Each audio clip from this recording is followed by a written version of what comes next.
Kemudian Ibnu Qudamah berpindah ke pembahasan berikutnya. Kata beliau, babu fi ta'arudid da'awi. Bab di dalam pertentangan dakwah, pertentangan tuntutan. Jadi dalam bab ini semua isinya cuma contoh-contoh saja. Contoh pertentangan tuntutan dan cara penyelesaiannya. Hanya ingin digambarkan oleh Ibnu Qudamah rahimahullah bagaimana cara menyelesaikan kalau ada tuntutan. Ya, dan ini diperlukan ya oleh qadhi.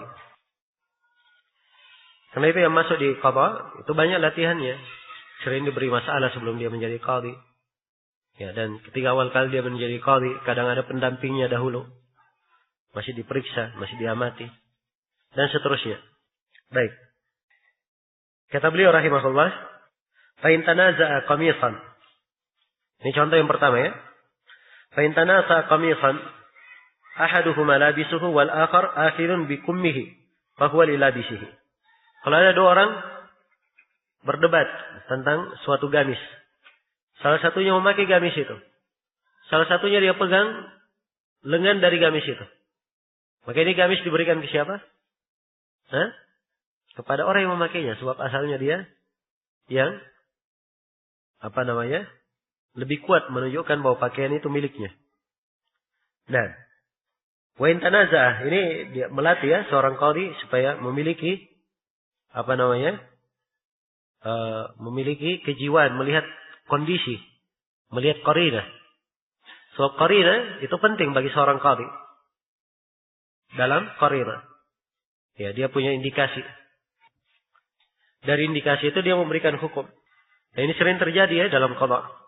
Karena itu Nabi Sulaiman alaihi salam ketika datang kepadanya dua orang perempuan, semuanya mengaku bahwa ini adalah anaknya. Nabi Sulaiman berkata, kalau begitu anak ini saya akan belah menjadi dua, saya bagi dua antara kalian. Kayak. Jelas ya? Maka perempuan yang lebih muda berkata, tidak, semoga Allah merahmatimu. Jangan dibelah anak ini. Ya, biarkan saja. Dia milik, ikut kepada apa? Perempuan itu. Maka ketika mendengar hal ini, Nabi Sulaiman pun memutuskan bahwa anak ini adalah anak perempuan yang lebih muda. Ya. Sebab ibu biasanya seperti ini. Dia tidak rela apa? Anaknya mati. Ya, kan begitu. Karena itu dia berkorban supaya bagaimana anaknya tetap apa? Tetap hidup. Nah, dari koridor inilah Nabi Sulaiman alaihissalam memutuskan bahwa anak itu milik siapa? Milik yang lebih muda. Kemudian kata beliau, wa in tanaza'a dabbatan ahaduhuma rakibuha wa lahu aw lahu 'alaiha himlun fahiyalah. Kalau dua orang berdebat tentang terhadap kendaraan, salah seorangnya menunggangi kendaraan ini atau dia punya beban di atasnya, maka kendaraan itu milik dia. Sebab indikasinya kuat ya, menunjukkan milik dia. Nah, kemudian kata beliau, wa in tanaza'a ardan fiha syajarun aw bina aw zar'un li ahadihima fahiyalah. Kalau keduanya berdebat tentang tanah, padanya ada pohon, ada bangunan, ada tanaman, ya, milik salah seorang dari keduanya, maka tanah itu milik orang tersebut. Jadi ada tanah. Tanah itu sudah ada pohonnya, ada bangunannya, ada kebunnya. Pohon, bangunan, dan kebun milik salah seorang. Maka dikatakan tanah ini milik orang yang memiliki tanah, pohon, dan kebun itu. Sebab indikasinya kuat. Jelas ya bahwa itu tanahnya. Kalau bukan tanahnya, ngapain dari dulu dia apa?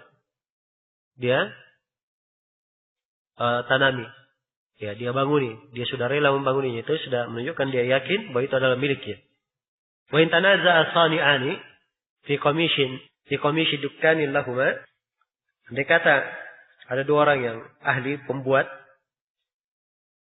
tanaza berdebat fi qumashin dukkanin pada sebuah dukkan, ya, pada kimash, pakaian yang berada di toko. Fa'alatu kulli sana'atin li sahibihi. Maka alat setiap pemilik keahlian untuknya. Misalnya ada toko ya. Toko ini berdebat dua orang. Toko ini toko wangi-wangian dan toko jahitan misalnya. Debat antara si penjahit dan si penjual wangi-wangian. Oh, ini toko saya, ini toko saya. Maka kalau debat seperti ini, si penjual wangi-wangian dia ambil alat yang berkaitan dengan profesinya sebagai penjual wangi-wangian. Dan si penjahit diambil alat yang berkaitan dengan profesinya. Sebagai tukang jahit. Sebab indikasinya lebih kuat ke sana. Kemudian kata beliau, wa in tanaza'a az-zawjani fi kumashil bait, faliz-zawji ma yasluhu lir-rijal wa lil-mar'ati ma yasluhu lin-nisa, wa ma yasluh lahuma bainahuma. Kalau dua suami istri bertikai tentang perabot di dalam rumah tangga, harta di dalam apa? Rumah, maka suami mengambil harta yang layak bagi suami. Dan si istri mengambil harta yang layak bagi apa? Bagi si istri. Ya. Dan selebihnya dibagi dua. Jadi kalau misalnya layak untuk dua-duanya, nanti dibagi dua. Nah, tapi ini semuanya tentunya, ingat ya semua ini, kalau dia hadir depan qadhi, semuanya dia bersumpah ya, kalau sudah dibagi, dia bersumpah bahwa itu miliknya. Sebab ini di posisi apa? Di posisi penuntutan. Harus disertai dengan apa? Disertai dengan sumpah. Baik. Jadi Ibnu Qudamah memang tidak sebutkan di sini dengan sumpah. Tapi ini sudah berlalu ya. Semuanya disertai dengan sumpah. Baik. Kemudian kata beliau, wa in tanaza'u ha'itan ma'qudan bibina'ihima atau mahlulan minhuma fa huwa bainahuma. Kalau mereka berdebat pada sebuah ha'id, kebun, iya, yang bersambung dengan bangunan mereka, atau berdebat tentang tembok, ada tembok ya, semuanya tembok ini bersambung dengan rumahnya. Jadi anggaplah seperti sekarang ya, ada rumah dua bersambung. Ada tembok tengah antara keduanya. Pemilik rumah di sebelah kanan berkata, ini tembokku. Tetangga samping saya ini, dia cuma numpang saya. Yang di samping berkata, enggak, itu tembok saya. Ya justru itu yang menumpang. Dia yang membangun belakangan misalnya. Mereka berdebat dalam hal ini. Padahal keduanya temboknya di situ bersambung. Au mahlulan minhuma. Atau temboknya sama-sama apa?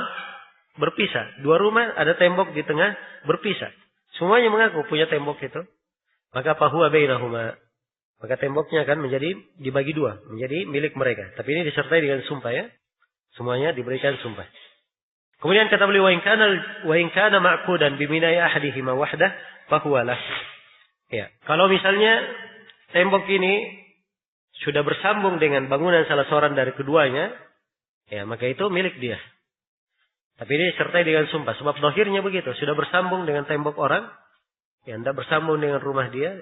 Zahirnya memang milik orang tersebut. Ya, maka diterima hal tersebut dengan sumpahnya. Kemudian kata beliau, wa in tanaza sahibul ulu was suful. Wa in tanaza sahibul ulu was sufli fi saqfil ladhi bainahuma aw tanaza sahibul ardi wan nahr fil ha'id alladhi bainahuma aw tanaza qamisan ahaduhuma akhidun bi kummayhi wa bakihi ma'al akhar fa huwa bainahuma. Ya, ini ada tiga ya, tiga contoh. Ada dua orang tinggal pada bangunan dua lantai. Orang yang di lantai atas mengatakan bahwa ini coran yang di atap ini, atap yang saya injaki ini milik saya. Orang yang di bawah dia katakan ini atap saya yang saya di atasku, ini milik saya. Jadi dua lantai ya. Ini sekarang dua lantai. Anggaplah atapnya. Mereka debat masalah atap ini. Ya. Antara dua lantai ini. Orang yang di lantai atas bilang ini milik saya. Lantai bawah enggak. Ini milik saya. Maka ini dibagi dua. Kata Ibnu Qudamah. Dibagi dua. Demikian pula. Ya. Kalau pemilik tanah. Atau pemilik ha'ir. Ada pemilik tanah dan sungai. Mereka berdebat. Masalah tembok antara keduanya. Masalah tembok antara keduanya. Maka kalau berdebat, maka di sini menjadi milik keduanya. Ya sebab ini pemisah ya, dua-duanya mungkin memilikinya. Atau berdebat tentang satu baju, ya. Satunya memegang kedua tangannya dan satunya memegang yang lainnya. Maka ini setengah-setengah.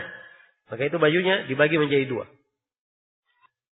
Kemudian kata beliau, wa in tanaza muslimun wa kafir fi mayyitin yaz'umu kullu wahidin minhuma annahu mat ala dinihi fa in urifa aslu dinihi khumila alaihi wa in lam yu'raf aslu dinihi fal mirathu lil muslim. Ya. Kalau misalnya berdebat antara seorang muslim dan kafir tentang mayit yang meninggal. Ada mayit meninggal. Ada dua orang yang menuntut, oh ini keluargaku kata si muslim. Berarti dia muslim mayit ini. Si kafir berkata, tidak, ini dia kafir. Ikut saya. Jelas ya? Setiap orang menganggap bahwa ini ikut di atas agamanya. Maka dilihat orang ini. Kalau diketahui asal agamanya, kalau diketahui asal agamanya Islam, maka muslim yang berhak. Kalau diketahui asal agamanya misalnya kafir, maka si kafir yang apa? Berhak. Tapi kalau tidak diketahui asal agamanya, siapa yang berhak? Yang berhak adalah si muslim. Sebab itu asal pada fitrah manusia. Asal fitrah manusia adalah apa? Al-Islam. Karena itu diberikan kepada si muslim. Sisa, dia bersumpah saja. Maka, diberikan untuknya. Baik. Kemudian kata Ibnu Qudamah, wa in kanat lahuma bayyinatani fakadzalik. Kalau misalnya dua-duanya punya bayyinah, demikian pula keadaannya. Kalau misalnya si kafir punya bayyinah, si muslim punya bayyinah, maka asalnya dia adalah muslim, itu asal. Wa in kanat li ahadihima bayyinah hukima lahu biha. Kalau misalnya salah seorang dari keduanya punya bayyinah, yang diberikan adalah yang memiliki bayyinah. Sebab bayyinah di sini hujjah yang kuat ya, itu yang jadi pegangan. Baik, masalah yang lain kata beliau, wa in idda'a kullu wahidin minasyarikaini fil abdi anna syarikahu a'taqa nasibahu wa huma musirani ataqa kulluhu wala wala'a lahuma alaihi. Kalau misalnya ada dua orang bersyirikat dalam seorang budak. Kemudian salah seorang dari syirikat membebaskan bagiannya. Dan dua-duanya orang kelapangan. Maka budak itu seluruhnya dianggap bebas. Dan tidak ada wala terhadap keduanya. Kenapa tidak ada wala terhadap keduanya? Ya sebab ketika A misalnya, ada dua orang yang A dan B. Dia bebaskan budak. A ini orang berkecukupan. B juga berkecukupan. Jadi hukum syariat kalau si A membebaskan bagiannya, maka hukum syariat si B harus membebaskan juga. Kan begitu. Karena sepanjang keduanya berkecukupan, dia keduanya berarti mampu membebaskan. Ya kalau mampu tidak diketahui ini budak milik siapa. Ya si A atau si B. Kalau memang tidak diketahui sudah, berarti dia bebas, tapi walaknya tidak ada yang memilikinya. Tidak ada yang memilikinya. Wa in kana ahaduhuma musiran wal akhar mu'siran, ataqa nasibu al-musir wahdahu. Ya. Andai kata misalnya, ya salah seorang dari keduanya musir, ada yang membebaskan ini orang yang kesusahan, dan yang tidak membebaskan adalah orang yang kelapangan, maka diberikan hukum itu bagi orang yang lapang saja. Sebab asalnya dia mampu membebaskan seluruhnya. Baik. Kemudian wa in kana mu'sira ini lam ya'tik minhu syai'. Kalau dua-duanya mu'sir, maka tidak ada yang dibebaskan dari budak itu. Ya, selesai sudah ya. Kemudian kata beliau, wa in ishtara ahaduhuma nasiba sahibihi ataqa hina idin wa lam yasri ila bakihi wala wala'a alaihi. Kalau misalnya salah seorang dari keduanya membeli bagian yang lainnya, ya, maka ketika itu menjadi bebas sudah. Tapi pembebasannya tidak berjalan kepada selainnya. Karena itu kepada yang lainnya. Karena itu tidak ada wala padanya. Karena dua-duanya mengaku mu'sir. Mengaku kesulitan. Dan ini tidak akan berjalan hal itu. Sehingga budak ini walanya tidak menjadi milik siapapun. Kemudian berikutnya. Kata beliau, wa inidda wahidun minal musiraini annahu a'taqahu tahalafa. Wa kana wala'uhu bainahuma. Tapi kalau setiap dari keduanya sama-sama musir, lapang, semuanya mengaku membebaskan. Nah ini beda ya, bukan bersyirikat, tapi sama-sama mengaku membebaskan. Semuanya dia aku membebaskan. Maka kalau sama-sama mengaku membebaskan, tahalafa, keduanya saling bersumpah. Dan walanya milik mereka berdua. Nah, ini selesai masalah ini. Masalah berikutnya, kata beliau, wa in qala rajulun li 'abdihi in bari'tu min maradi hadha fa anta hur wa in qutiltu fa anta hur. Fadda al-'abdu bur'ahu aw qatlahu wa ankaratil waratha. Fal qawlu qawluhum. Ini kejadian ada seorang berkata kepada budaknya, kalau saya sembuh dari sakitku kamu bebas. Atau dia katakan kalau saya meninggal atau kalau saya terbunuh kamu bebas. Kemudian si budak mengatakan bahwa tuannya sudah bebas waktu itu. Atau dia sudah terbunuh. Tapi ahli waris mengingkari. Maka yang diterima di sini ucapannya siapa? ahli waris. Sebab asalnya harta milik ahli waris. Dan si budak tidak punya bayinah yang kuat di sini. Maka dikembalikan kepada asal. Dan diterima ucapan ahli waris. Wa in aqama kullu wahidin minhuma bayyinah biqaulihi ataqal abdu lianna bayyinatahu tashhadu bi ziyadah. Iya. Kalau setiap dari keduanya menegakkan bayyinah, misalnya si budak punya bayyinah, warasa juga, ahli waris juga punya bayyinah. Maka yang diterima yang mana? Yang diterima adalah bayyinahnya budak. Sebab pada bayyinah budak ini ada tambahan, yaitu tambahan pembebasan. Karena itu bayyinahnya si budak yang diterima. Jelas ya? Kemudian kata beliau, wa in mata rajulun wa khallafa ibnaini wa abdaini mutasawi al-qima la mala lahu siwahuma fa qarra al-ibnani annahu ataqa ahdahuma fi maradi mautihi ataqa minhu thuluthahu illam yujiza itqahu kullahu. Nah, andai kata seorang meninggal, dia tinggalkan 2 orang anak, 2 orang budak. 2 orang budak ini sama harganya. Tidak ada harta lain lagi kecuali 2 budak ini. Ya. Dan 2 orang anak mengakui bahwa memang betul ayahnya membebaskan salah seorang dari budak ini. Dia sakit, dia mati. Ya. Kalau betul seperti itu diakui oleh 2 orang anak, maka 2/3 dari budak bebas. Iya. 2/3 dari budak bebas. Kalau memang 2 anak ini tidak membolehkan bebas seluruhnya. Tapi kalau anaknya berkata, 2/3 bebas, ya tidak apa-apa, ambil bebas semuanya. Kalau dikatakan tidak apa-apa, tidak ada masalah. Bebas semuanya. Kenapa 2/3 dari budak yang bebas?